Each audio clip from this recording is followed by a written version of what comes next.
Alors, avant de commencer la conférence, je vais donc essayer de faire une brève présentation de la conférencière. Alors, Dr Asiya Demchouk est professeure au département de génie civil, Université de Tlemcen. Elle est chef de l'équipe sol non saturé et couplage du laboratoire EOL, eau et ouvrage dans leur environnement.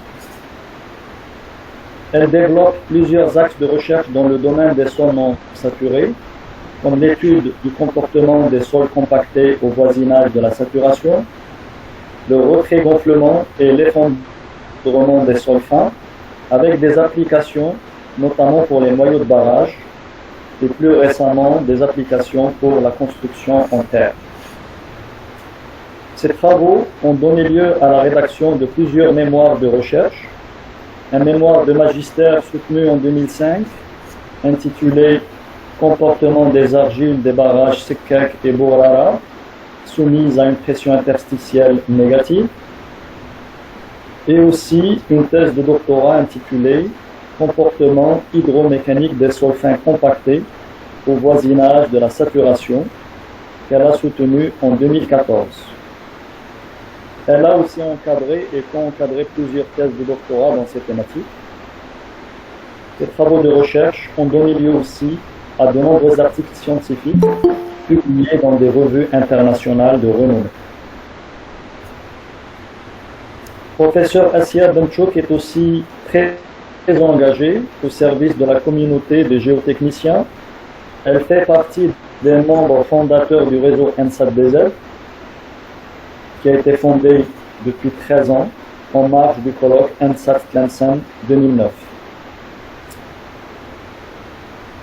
Depuis, elle a contribué à l'organisation de toutes les éditions du colloque ENSAT-DZ, qui se tient tous les 3 ans, et donc la 5e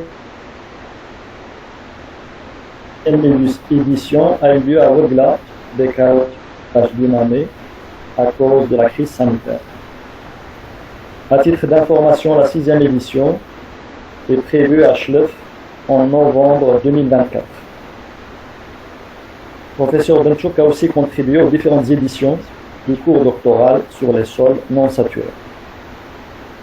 Aujourd'hui, et dans le cadre des activités du réseau ENSAT-DZ, une modification de la mesure expérimentale à l'exploitation des résultats. En s'attendant à une présentation plutôt focalisée sur les protocoles expérimentaux, pour aider notamment les jeunes chercheurs qui ont besoin de réaliser ce type d'essai pour caractériser le comportement des sols fins non saturés. Donc, sans plus tarder, je te passe la parole pour la conférence. Bismillahirrahmanirrahim. Merci, professeur Aboubakr.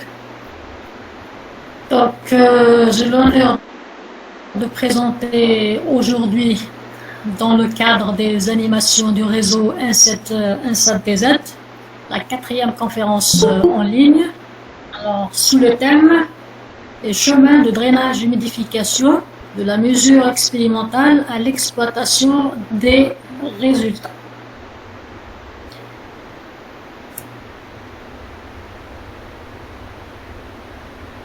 Alors, tout d'abord, je commencerai par un petit préambule. La mécanique des sols non saturés, discipline récente. Donc, elle a fait l'objet de plusieurs recherches depuis le début des années 90, donc le siècle dernier. Donc, on a géré cet axe de recherche, a été initié depuis une vingtaine d'années par le professeur Nabil Aboubakr, qui est ici présent, et tous les membres de l'équipe sont non saturés et couplage du laboratoire EOL de l'Université de Tlemcen. Alors, ceci en étroite collaboration avec professeur Saïd Taibi du laboratoire LOMC Le Havre, donc qu'on remercie vivement.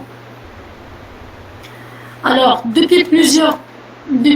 c'est-à-dire depuis la création de cette équipe, donc plusieurs travaux ont été couronnés par l'organisation de 5 colloques internationaux sur les sols non saturés dont la première édition fut organisée à Tlemcen, où elle a vu la naissance du réseau INSET-DZ en octobre 2009. Alors à ce jour, ce réseau englobe plus de 25 équipes de recherche, dont une vingtaine qui sont nationales et les autres sont internationales. Alors donc vous pouvez avoir beaucoup plus d'informations sur le site du réseau, dont le lien est devant vous. Alors, donc, le cadre de cette conférence sont bien sûr la thématique des sols non saturés. Alors, ces sols sont caractérisés par la présence d'une troisième phase gazeuse. Alors, cette phase se traduit par une pression interstitielle négative, ou bien succion, ou bien même pression capillaire.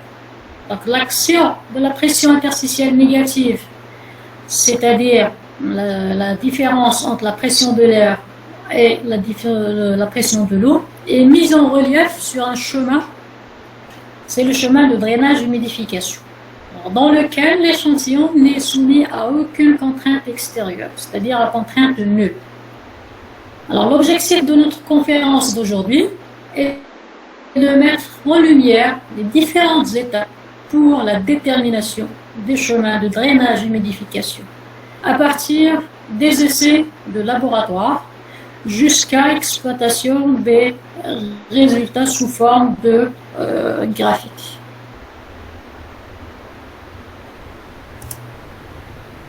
Donc pour ceci, on va suivre ce plan de présentation. Donc en premier lieu, des notions sur les chemins de drainage-humidification. Deuxièmement, les essais, quelques essais d'imposition de la succion. Ensuite, l'exploitation des résultats expérimentaux pour à la fin aboutir au traçage des courbes de chemin de drainage-humidification avec en prime quelques exemples sur les matériaux de la région de Tlemcen.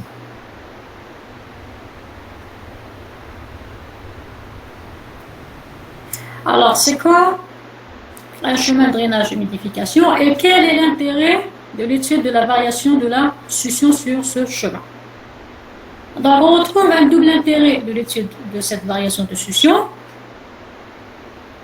Premier abord théorique, c'est d'isoler l'effet de la succion, car les essais sont sous contrainte nulle, donc il n'y a pas de contrainte mécanique lors de cette phase d'étude. Donc, pour voir l'effet c'est-à-dire l'effet de la succion sur le comportement mécanique des sols. Et d'un point de vue pratique, c'est-à-dire côté ingénierie, alors l'étude des chemins d'humidification-séchage dans les sols non saturés est très important pour comprendre le comportement des sols dans les environnements naturels, tels que les pentes, les remblais et les fondations. Aussi lors des fluctuations de niveau de la nappe phréatique, telles que les phases de sécheresse et d'intempéries ou d'humidification. Voilà. Donc, le chemin de drainage-humidification est obtenu par des essais dont le principe est d'imposer au sol une série de pression capillaire croissante, c'est-à-dire de succion, jusqu'à séchage complet. Puis appliquer une suite de pressions décroissantes afin de le réhumidifier ou bien de l'imbiber. Alors pourquoi on va faire les essais d'imposition? Parce que tout simplement c'est plus simple d'imposer une valeur de succion que de la mesurer. Donc pour comprendre le comportement du sol de son état saturé à un état qui est sec, donc on va varier les valeurs de succion en les imposant par une série d'essais qui sont complémentaires, parce que tout simplement il n'y a pas un essai unique qui va nous balayer l'ensemble des succions de l'état saturé à l'état sec. Donc pour à la fin on va obtenir une représentation qui englobe en même temps la variation des paramètres succion, l'indice des vides, le degré de saturation et la teneur en eau. Donc, comme ça, on va cerner l'ensemble des comportements par les paramètres d'état d'un sol. Donc, en effet, on va représenter dans le même diagramme 5 plans qui sont le logarithme de la succion indice des vides, le logarithme succion degré de saturation, le logarithme de la succion teneur en eau et un plan qui va nous donner teneur en eau indice des vides et teneur en eau degré de saturation. Alors, tous ces 5 plans vont permettre de mettre en évidence les correspondances entre les variations de ces différents paramètres.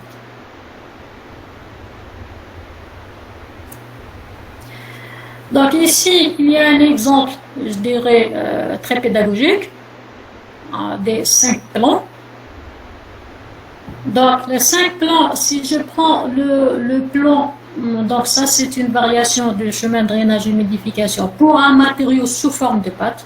Donc la pâte c'est quoi? C'est préparé par rapport à partir d'un sol en mélangeant le sol avec de l'eau à une teneur en eau qui est égale à 1,2 fois ça, la limite de liquidité de ce sol.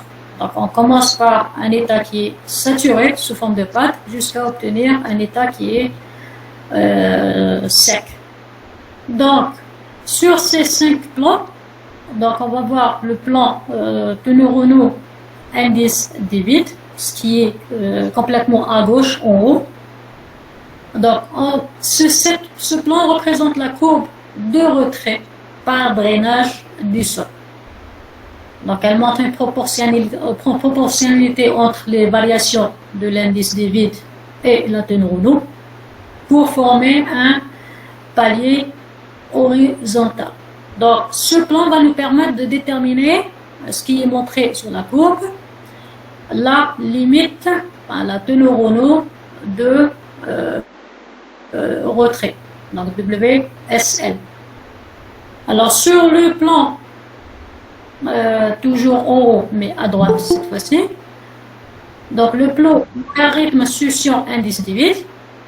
Donc au départ, on remarque une variation importante de l'indice des vides avec la succion,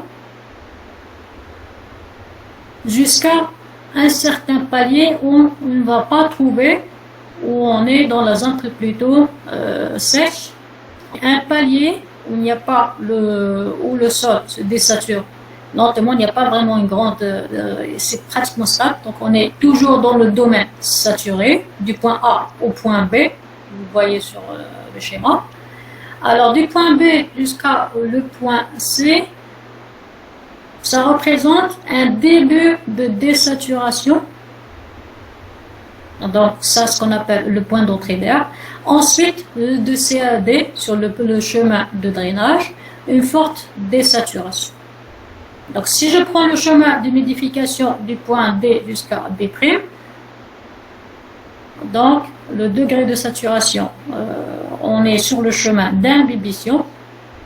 Donc le degré de saturation, il augmente, mais il ne revient pas, il y a un certain hystérésis, donc il ne revient pas à son niveau, je dirais, montré dans le chemin de drainage. Voilà. Donc ça, c'est les principaux plans sur la représentation des 5 plans, que c'est l'objectif après la détermination par les essais de laboratoire, c'est l'objectif de tracer ces 5 plans. Alors, donc, on a juste un petit rappel du principe de chemin de drainage et humidification. Donc, on est dans un état qui est saturé, on va à l'état sec. Donc, ça s'appelle un drainage en appliquant des succions croissantes. Et l'état sec à l'état saturé, donc ça c'est une imbibition ou bien une humidification, donc où on va appliquer des suctions décroissantes. Bien sûr, l'application, elle va être faite au niveau expérimental en suivant, je dirais, les étapes dans cet organigramme. Donc, on va imposer un certain nombre de suctions, généralement de 0 à 400 mégapascales. Donc, c'est très important comme pression. En appliquant plusieurs méthodes d'imposition. Bon, ici, il y a la méthode osmotique et la méthode saline, tout simplement parce que ce sont les deux méthodes qui existent au niveau de notre laboratoire. Donc, c'est pour cela que je me suis limité à ces deux méthodes. Donc, on a la méthode osmotique et la méthode des solutions salines. Donc, on va soumettre nos différents échantillons à ces deux méthodes. Donc, la méthode osmotique, on va la voir juste après, les détails de cette méthode. Et la méthode des solutions salines, ce sont deux méthodes qui se complètent pour varier l'ensemble de l'intervalle des solutions imposées. Donc, on va attendre les échantillons pour qu'il y ait des échanges donc après équilibre. On va faire des pesées hydrostatiques pour déterminer les paramètres θ, c'est-à-dire on va les teneurs l'indice de vide et le degré de saturation. On va calculer pour chaque échantillon, ce qui va nous permettre de tracer les 5 plans que j'ai déjà montrés dans la diapo précédente. Alors, on va voir maintenant les techniques expérimentales qui nous permettent de réaliser tout ceci. Donc, j'ai dit qu'au niveau de notre laboratoire, il y a deux techniques. La technique osmotique, où on peut imposer jusqu'à 9 mégapascales de succion. Donc, cette technique, elle est basée sur l'osmose, c'est-à-dire les échanges entre deux milieux de concentration différentes. Et la deuxième technique, c'est celle des solutions salines saturées, où on peut imposer des succions de 9 mégapascales jusqu'à 340 mégapascales. Tout simplement parce que la technique osmotique ne peut pas aller au-delà de 9 mégapascales. C'est pour ça qu'on va utiliser deux techniques qui sont complémentaires. Alors, le principe de la deuxième technique, c'est les échanges par phase vapeur. C'est-à-dire, on va appliquer des humidités relatives en utilisant des solutions salines saturées dans un environnement, et les échanges entre les échantillons et cet environnement va nous permettre de, suivant l'humidité relative du sel utilisé, va nous donner une certaine succion. Voilà. Donc ça, c'est les deux techniques utilisées au laboratoire EOL. Alors, il faudra distinguer entre deux conditions initiales des matériaux. Donc, si on va utiliser des sols sous forme de pâte saturée, c'est-à-dire mélangée à une teneur en eau qui est égale à 1,2 la teneur de liquidité, enfin la limite de liquidité de l'échantillon. Donc, on va avoir chemin de drainage de la succion 0, c'est-à-dire un état saturé, jusqu'à une succion de 400 mégapascales, où vraiment le sol il est dans un état qui est sec, où sa teneur en eau est de 0. Ensuite, dans un chemin d'humidification, on va faire le sens inverse, c'est-à-dire de 400 mégapascales à 0 méga de succion. Alors, si on va utiliser des échantillons compactés, là, pour déterminer le sens du drainage et le sens de l'humidification, il faudra déterminer la succion de départ. Alors, la succion de départ, il faudra la mesurer, parce qu'on ne va pas, parce qu'on ne sait pas. Si on compacte un échantillon, on ne sait pas quelle est sa succion de départ, parce qu'un échantillon compacté n'est pas saturé.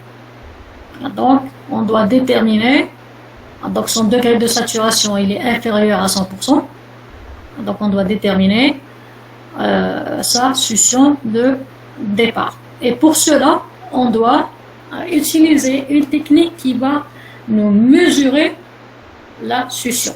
C'est la technique du papier filtre, suivant la norme AST1 qu'on va voir tout à l'heure.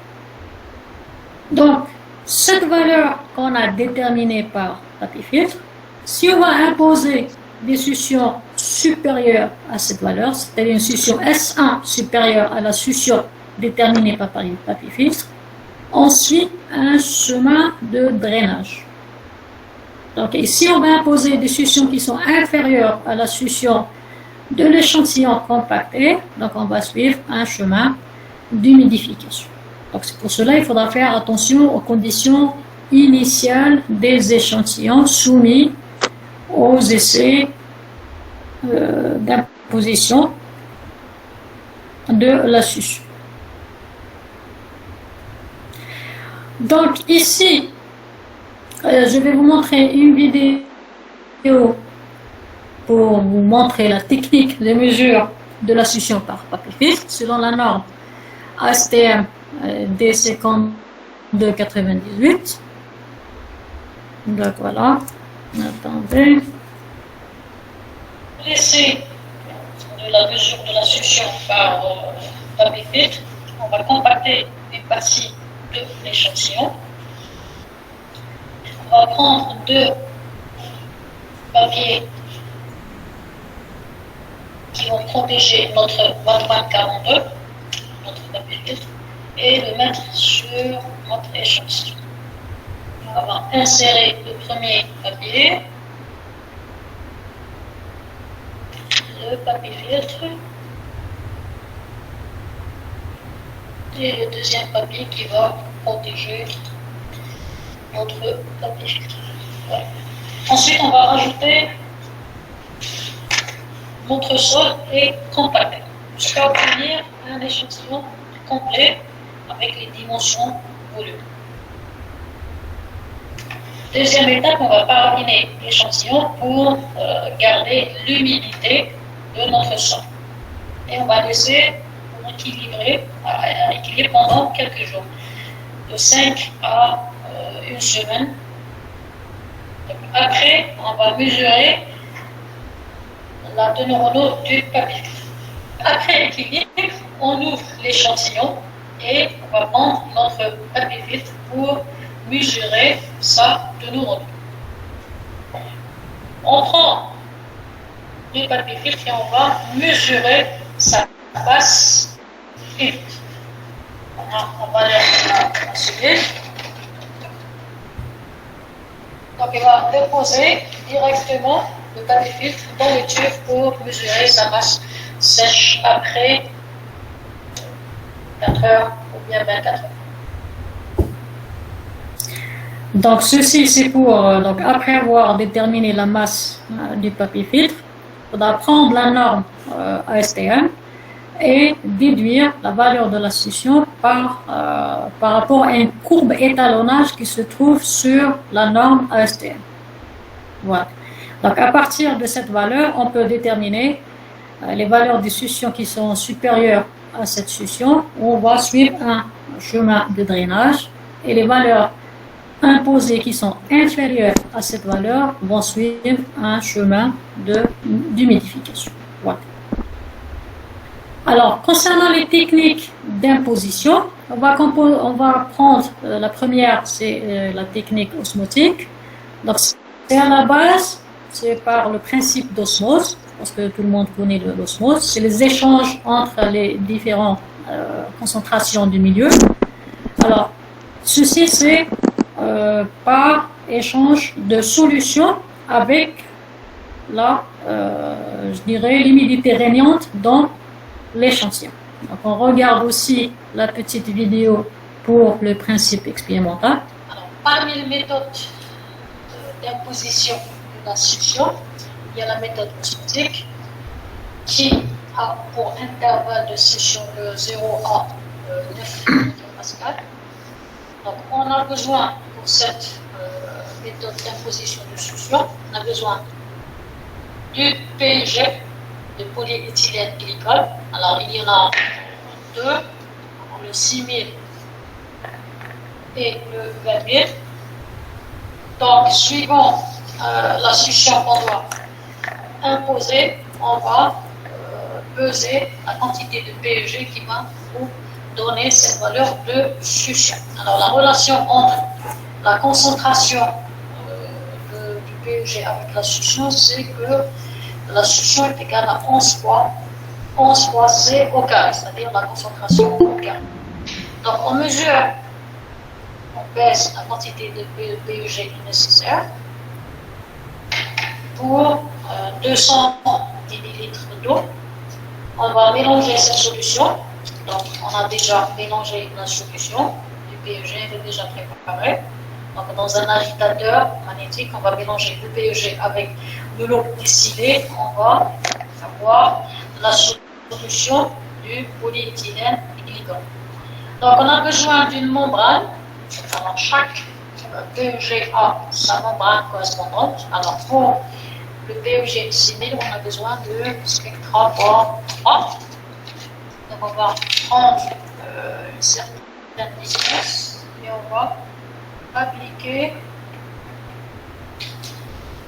cette membrane sur la solution de PEG. Alors, il faudra s'assurer du bon contact entre la membrane et la solution pour que quand on pose l'échantillon, il y a un bon contact, donc il y aura des échanges entre l'échantillon et la solution de PEG. Donc on va prendre notre échantillon qui est déjà préparé. Donc cet échantillon est compacté à l'OPN. On va le poser directement sur la membrane.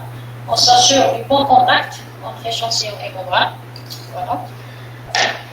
Donc pour fixer cette membrane, on va la fixer par ce canot PVC.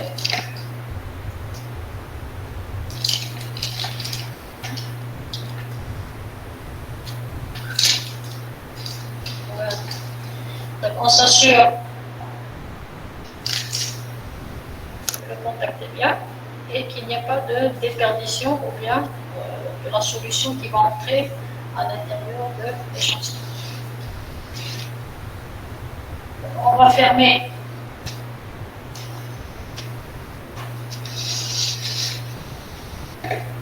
ce petit portal pour qu'il n'y ait pas d'évaporation et pas d'échange avec l'atmosphère. On laisse équilibrer pendant 2 à 3 secondes. Donc ça c'était pour la technique osmotique. Donc maintenant pour la deuxième technique qui est basée sur les échanges vapeur. Donc sur la base de la loi de Kelvin. Donc on impose une certaine humidité relative à l'enceinte pour imposer une certaine succion. Alors, la deuxième méthode d'imposition de succion est celle de la méthode des solutions salines. Alors, cette méthode impose des succions de 9 à 400 mégapascales. Donc, ce sont des succions plus importantes que la méthode de osmotique. Alors, le principe est d'utiliser des sels. Il y a différents sels.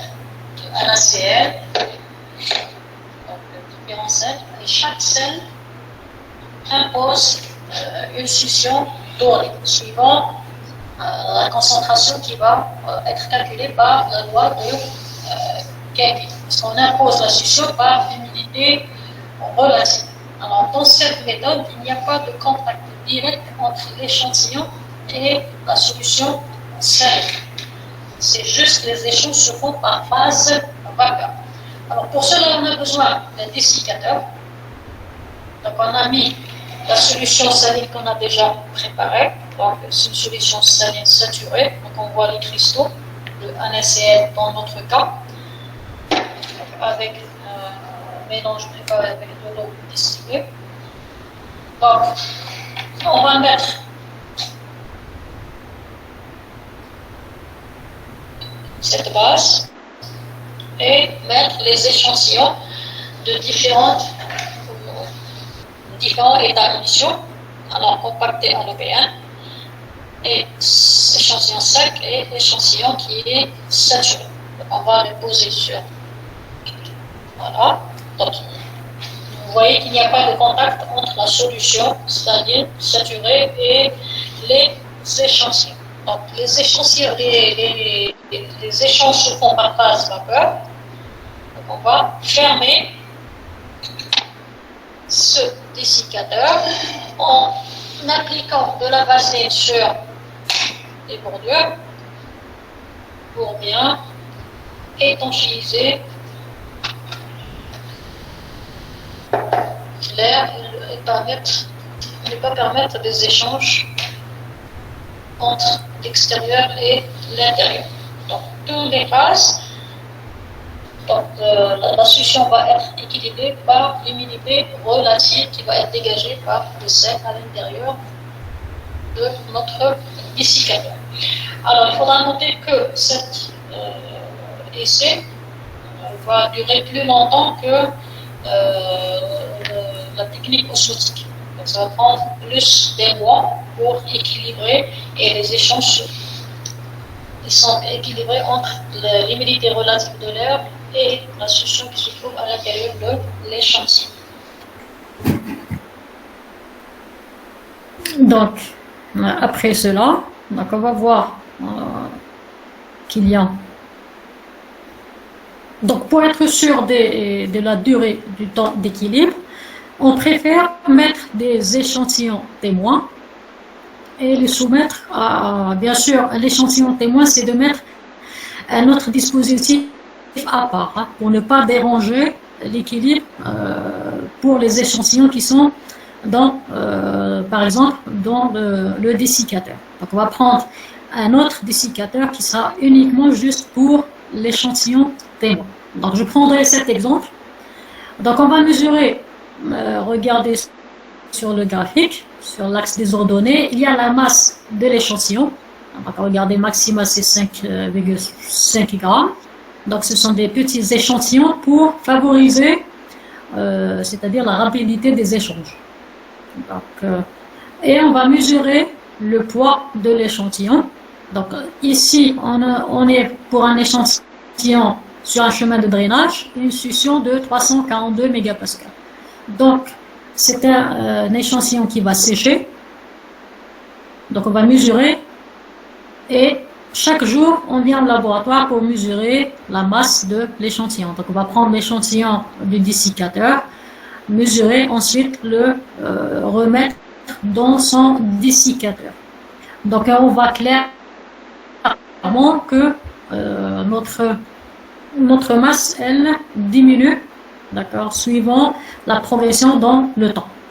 Donc, on peut très bien, pour ce type de sol, d'accord, on a atteint l'équilibre pratiquement à une dizaine de jours. Donc, 20 jours, c'est suffisant. On peut très bien mesurer les paramètres d'état après 20 jours. Donc, vous savez, on voit très bien qu'il y a un palier. Donc, le temps, la masse, elle est équilibrée. Donc, il n'y a plus d'échange. Donc, on a atteint l'équilibre. Alors, après avoir atteint l'équilibre, on passe à la troisième étape, c'est de déterminer les paramètres d'état. Alors, les paramètres d'état, c'est-à-dire la teneur en eau, degré de saturation et l'indice de vide de l'échantillon. Mais tout d'abord, il faudra déterminer son volume.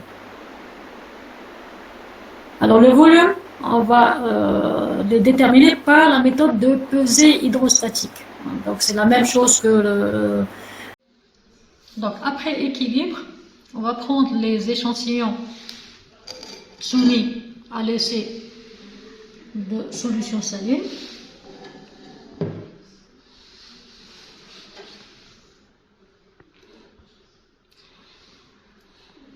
Donc, on va mesurer les paramètres d'état par la technique de la pesée au cardan avec pesée hydrostatique. Alors, c'est quoi le cardan? C'est un liquide qui est non mouillant, c'est-à-dire qu'on ne va pas mouiller l'échantillon. On va juste, pour qu'il prenne le volume total de l'échantillon. Donc en premier, on va mettre l'échantillon à l'intérieur du cardan pendant 4 heures. Donc vous voyez des petites bulles d'air qui sortent de l'échantillon.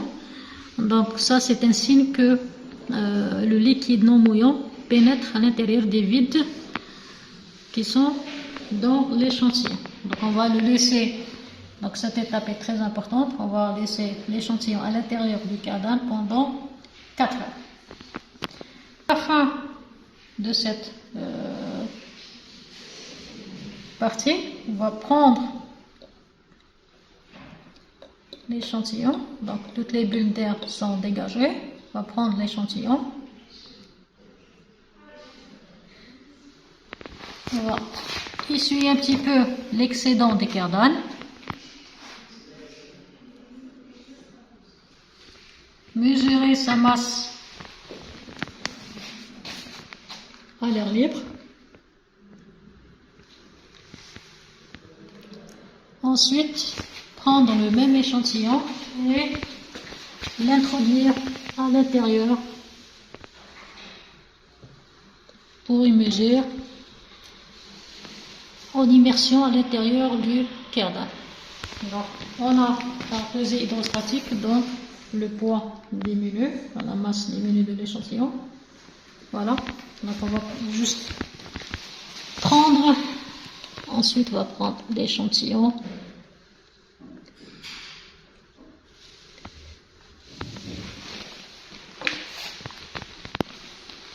et le mettre à l'intérieur de l'étuve pour avoir sa teneur en eau après 24 heures. Dans cet exemple d'un essai réalisé,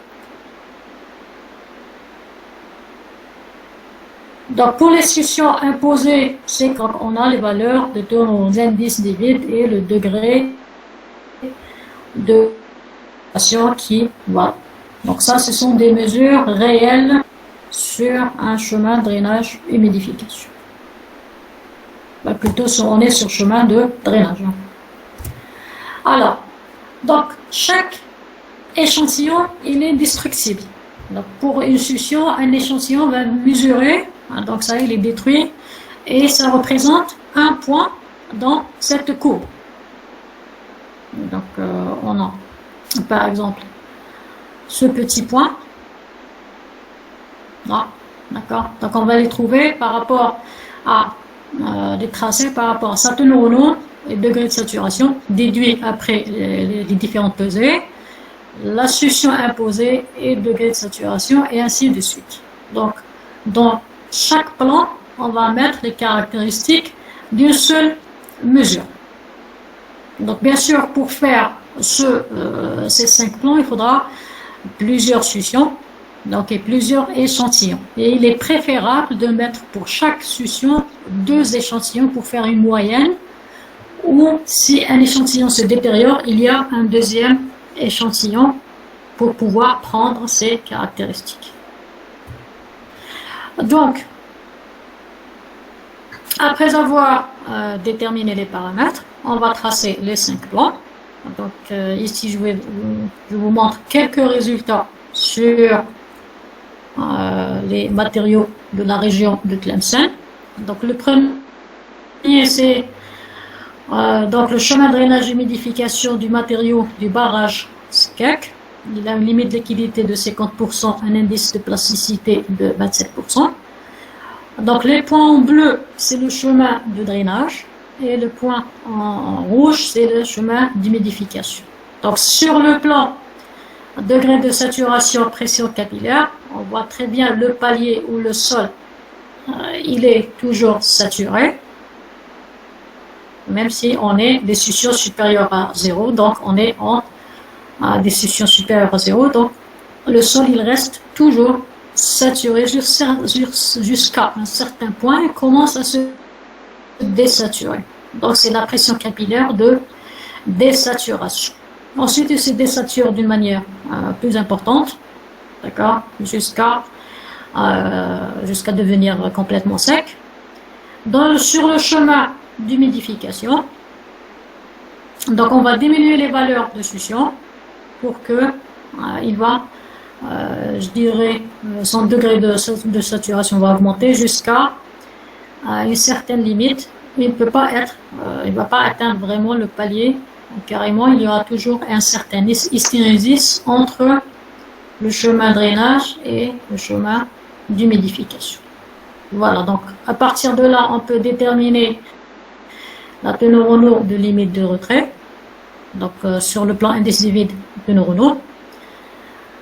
Donc, et bien sûr la succion de limite de retrait. Donc un autre exemple pour le matériau de barrage Bourara.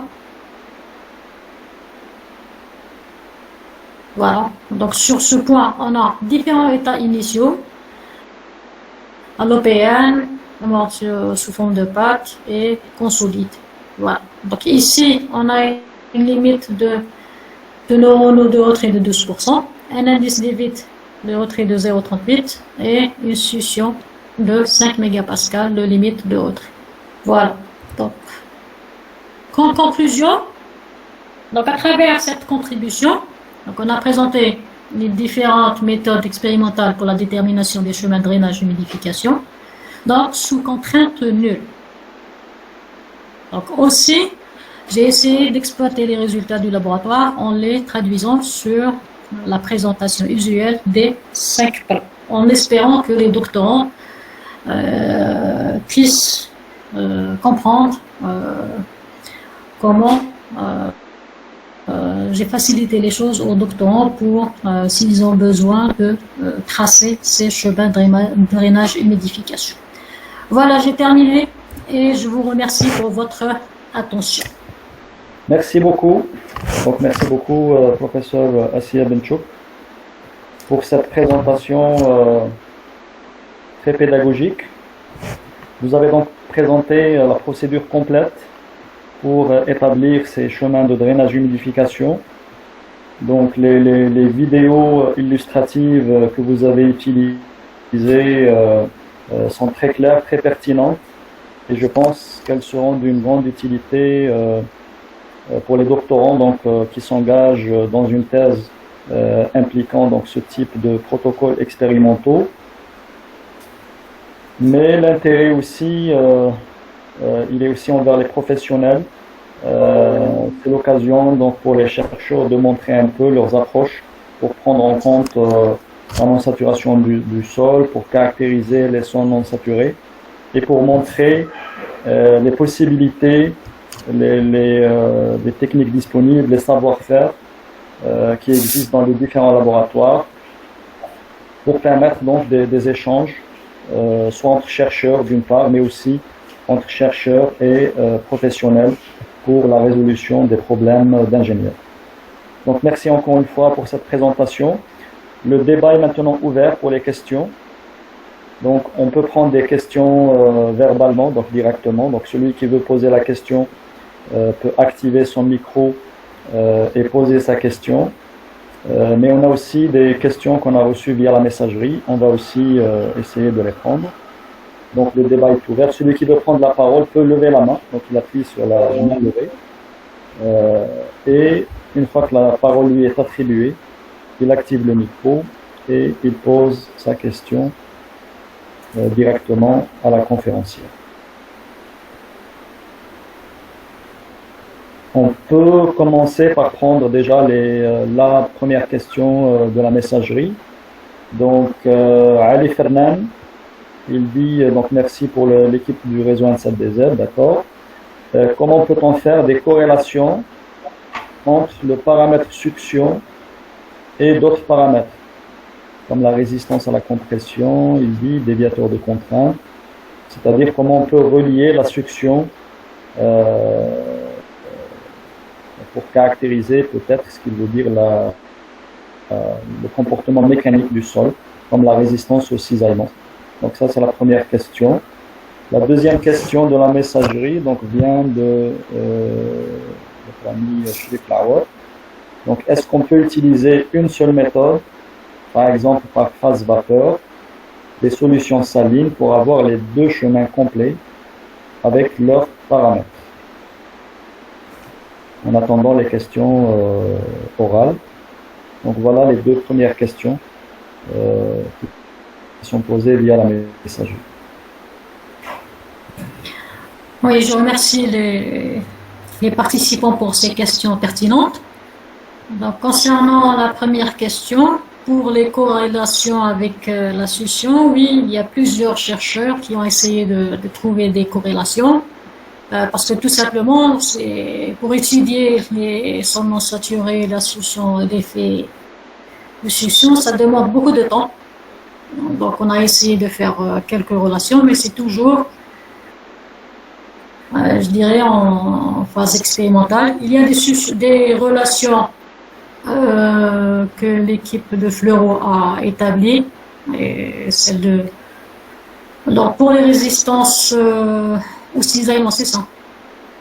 Oui. Donc, pour les résistances au cisaillement, je suppose, je n'ai pas en tête des relations, mais vu que c'est pour déterminer, étudier la résistance au cisaillement en sol non saturé, déjà, c'est laborieux comme recherche. Donc, pour établir des corrélations, pour que ce soit fiable, il faudra plusieurs, je dirais des dizaines et des dizaines d'essais. Pour établir une relation, on ne peut pas mettre des corrélations à partir de 3-4 essais. Bon, il y a des recherches, mais je dirais des expressions qui sont peut-être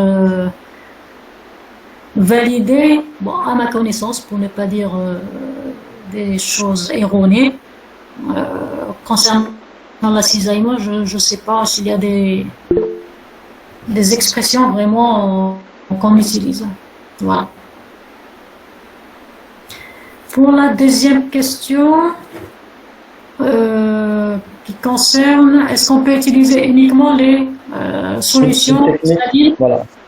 Ouais, uniquement les solutions salines pour avoir le chemin complet de drainage humidification. Alors, on peut utiliser, par exemple, le NaCl. Donc, le NaCl, on peut très bien l'utiliser pour des petites succions. Moins que le 9 mégapascal. Ça, on peut le faire. Mais jusqu'à 50, on peut le faire parce que on utilise le NaCl. On peut varier la concentration de NaCl pour avoir des succions qui sont moins importantes que la marge que j'ai donnée lors de la présentation. Donc, voilà.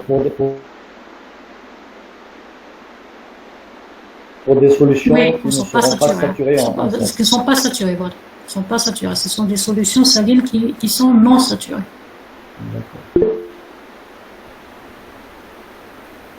D'accord, merci beaucoup. Je vois une main levée, celle de Shrif Lawa. Tfaddal, tu as la parole.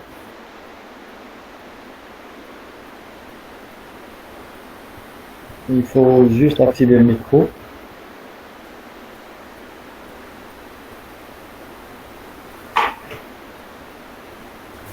تفضل شريف.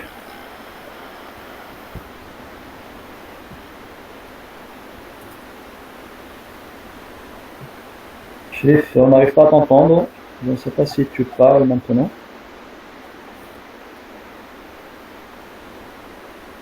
On n'a pas le son de la part de Shrif. Oui. تفضل تفضل. Oui, vous m'entendez? Oui. Merci notre cher ami Sinadib. Grand merci à notre collègue professeur Assien Chouk pour l'excellente présentation. C'est-à-dire ma question est très simple, c'est-à-dire est-ce qu'on peut utiliser par exemple la méthode des phases vapeur, des solutions salines. On sait que chaque sel donne une solution saline. Chaque solution saline donne une certaine humidité relative ou bien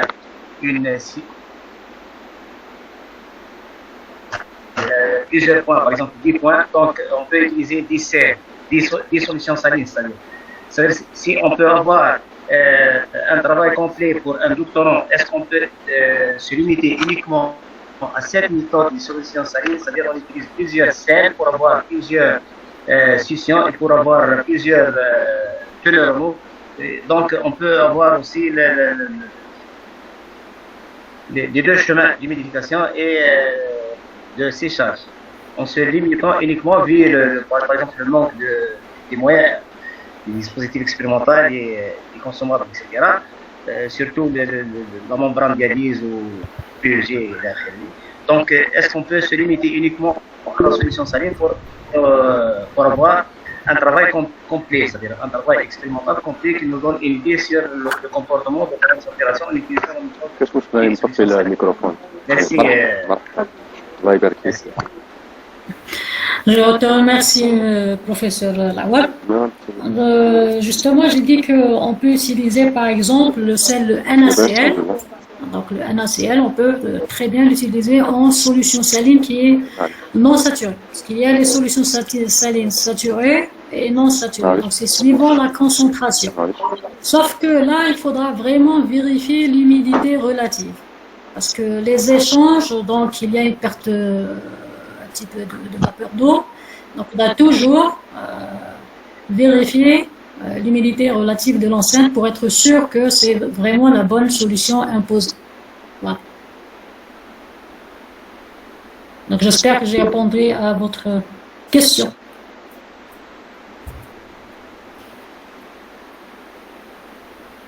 Alors d'autres questions? Oui.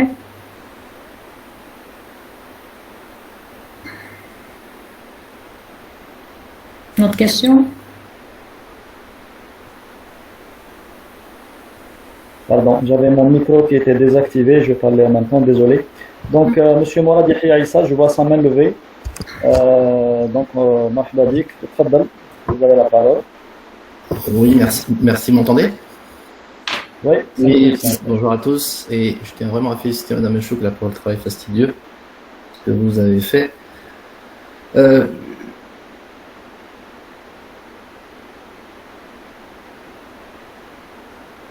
Alors que sur la question de ça, mais j'avais juste quelques apports d'instruction sur la résistance mécanique et tout particulièrement la résistance aux isolements. En fait, sur le principe, la succion génère, enfin tout ce qui est succion génère une collision fictive.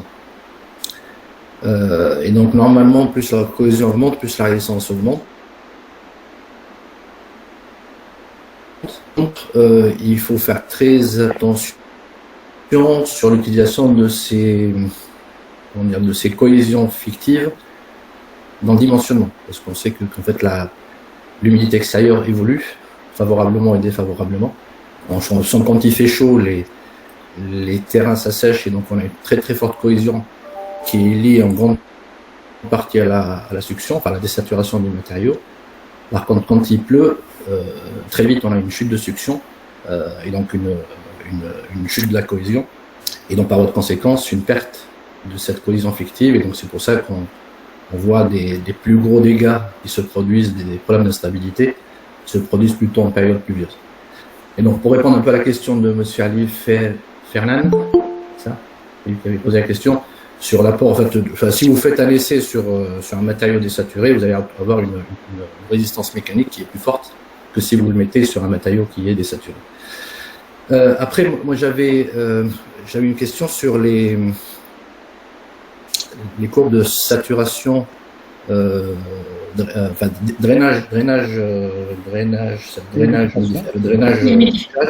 humidification, séchage.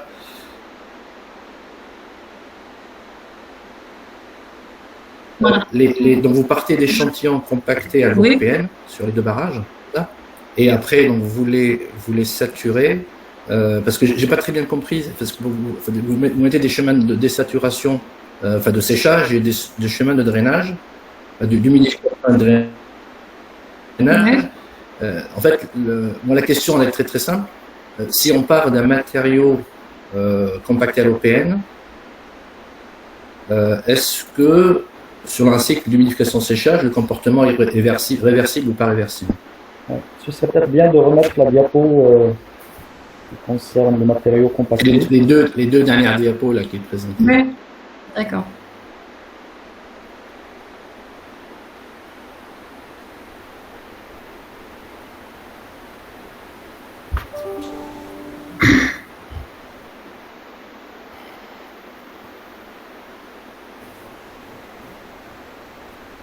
Voilà, donc si on prend le truc à droite. Alors, donc si on voit ici, d'accord, donc on a un trait vertical, ça c'est juste pour délimiter pour le matériau compacté, hein, d'accord. Donc à l'OPM, l'optimum factor normal. Donc j'ai dit que ce point il est déterminé par mesure de la succion par papier filtre, parce qu'on ne connaît pas la succion d'un matériau compacté, on la maîtrise pas. Donc on la mesure par succion, enfin par papier filtre. Donc toutes les succions qui sont supérieures, donc on a un matériau de un chemin de drainage, et tout ce qui est, je dirais, inférieur à cette valeur, donc ça va suivre à d'humidification. D'accord. Donc, et pour les matériaux, je dirais, compactés, ce sont des chemins pratiquement, je dirais, confondus. Ouais. Donc, ici, donc c'est bon, on a ici les points. Donc, réverse. Bon, il y a un hystérésisme, mais moi je dirais. D'accord. Alors juste, enfin moi vraiment ça fait longtemps que j'ai pas fait je suis passé à autre chose. Moi ce que j'avais retenu en tout cas sur ces problématiques justement de cycle d'humidification séchage, c'est qu'en fait ça se comporte un peu de la même façon que les problèmes de consolidation des sols. En fait, si le matériau a subi dans son histoire une succion maximale, et après tous les cycles qui viennent derrière n'atteignent jamais cette succion-là, on a quasiment, enfin, hormis la limite de retrait, hein, c'est sans atteindre la limite de retrait, si on a, si vous voulez, des matériaux qui n'atteignent jamais la succion maximale, en fait, le comportement reste effectivement réversible. Par contre, si par malheur, en fait, on se retrouve avec des suctions bien plus fortes, en fait, c'est même la succion maximale qu'il a subie en soi. Ouais. Et justement, le schéma que vous montrez là à droite, en haut à droite, là, les points rouges vides à l'intérieur, pleurer que c'est plutôt cible, et puis les points rouges, c'est plutôt le schéma de drainage, quoi. Moi, j'associe comme ça, c'est que les points rouges pleins, c'est plutôt le schéma de drainage. Et après, si on ressèche le matériau. Oui, mais ça, c'est consolidé. Oui, mais d'un point de vue succion. On parle surtout de la succion. Oui. Ouais. En fait, la succion, c'est exactement la même façon. C'est que comment dire, l'axe des abscisses, ça doit être aussi la pression de précon. A priori, ça serait le même. Oui. Exactement. Alors, en tout cas, bravo pour votre présentation. Ben, je vais vous dire, je m'avais, si vous vous rappelez. Ah, si ça a servi à quelque chose, c'est bien. Oui. Ça a servi beaucoup de choses. Je vous remercie. Ah, en tout cas, c'est un modeste travail par rapport au vôtre. Hein. Oh non. Je vous remercie. Merci beaucoup, Monsieur Mourad Aïssa, donc qui est représentant de Terrasol. Ouais. Juste donc, comme étant Madame Bendewis que. D'accord. Donc ça montre aussi la proximité des professionnels par rapport au réseau NSAT2Z. Donc le réseau NSAT2Z, c'est pas juste un réseau de chercheurs et d'académiciens, mais il essaye de s'ouvrir aussi sur le monde professionnel, parce que la recherche, son objectif ultime, je dirais, c'est aussi d'apporter des solutions aux problèmes que l'ingénieur a au quotidien dans les différents projets. Autre question? Alors, je vais sur la messagerie, je ne vois plus sur la messagerie. Des questions orales, Là, on est à peu près à 1 heure de séance, mais on peut démarrer sans aucun problème.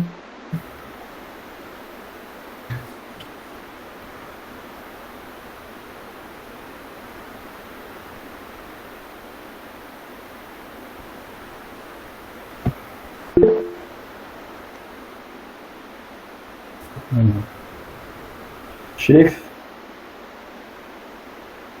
encore ça m'a aidé تفضل شريف.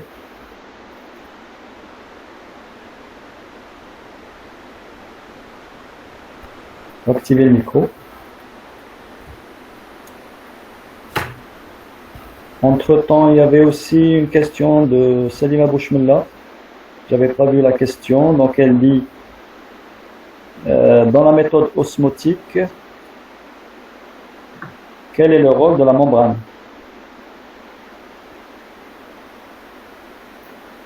Quel est le rôle de la membrane? Oui, parce que le PEG, c'est des macromolécules.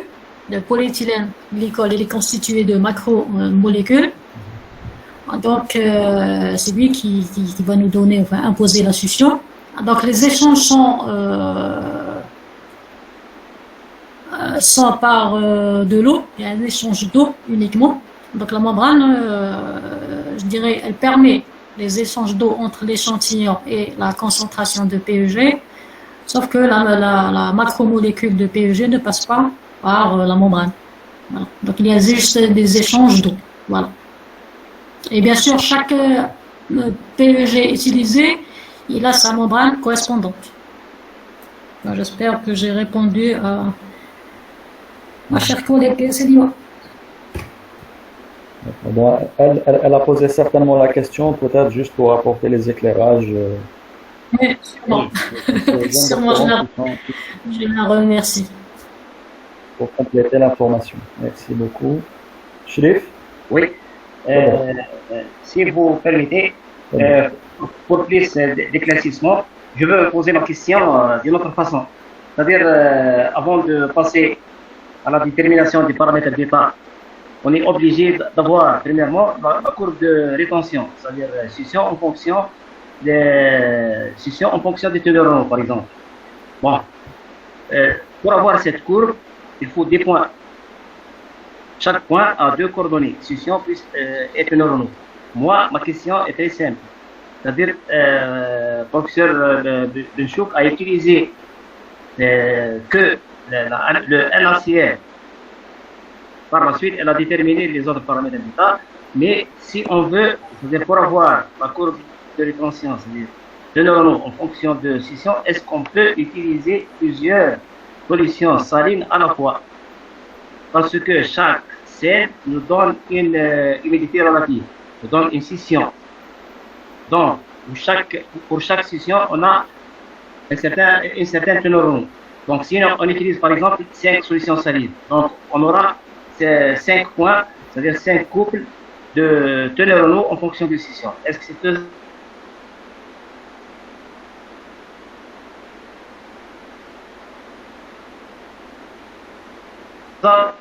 c'est cette façon de faire?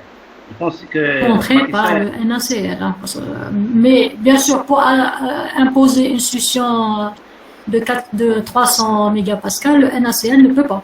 D'accord? Le NaCl est limité, je ne me rappelle pas la valeur, peut-être il est limité à, si je me rappelle bien, à 15 mégapascales ou quelque chose comme ça.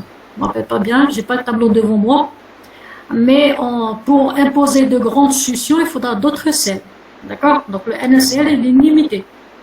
J'ai fait le NaCl comme démonstration. Pourquoi? Parce que c'est pratiquement le sel de table. C'est le moins cher. Oui, voilà. Voilà, d'accord? Parce que les autres sels sont chers. Donc, voilà, c'est tout. En fait, donc, j'ai donné le NaCl. Ouais. Quand on dit les solutions salines saturées, on est obligé d'utiliser plusieurs sels parce que pour chaque sel, on va saturer la solution et donc on est obligé d'utiliser plusieurs sels. Si on veut utiliser un seul sel, ce sera à différentes concentrations.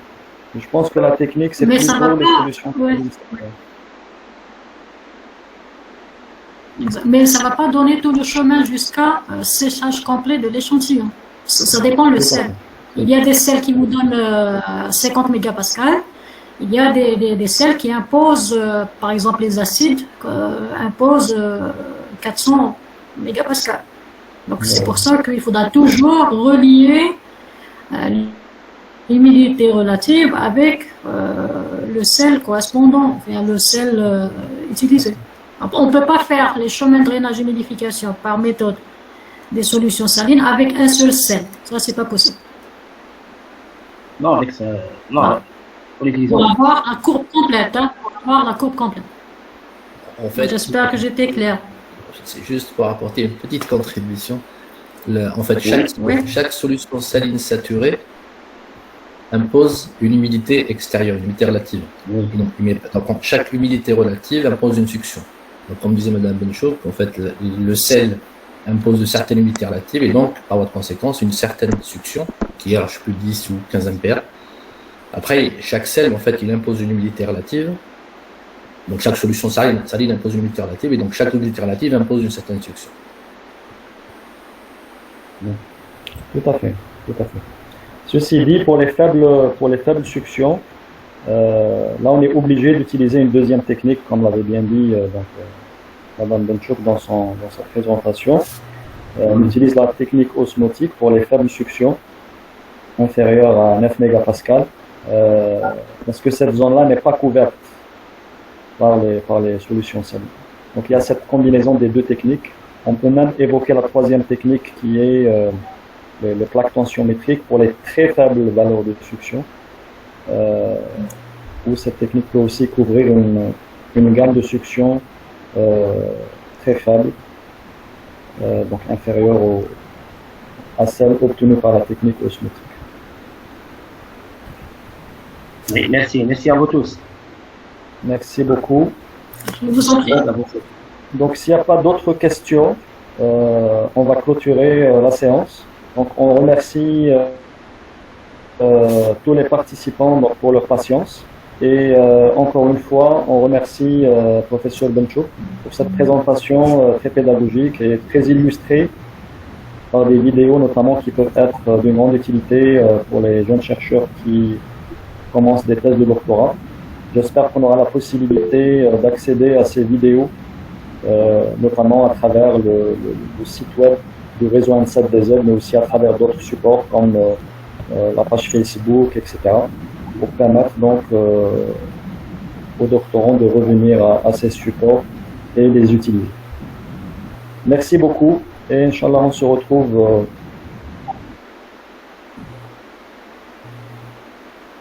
à une prochaine occasion dans le cadre de notre conférence, Inch'Allah.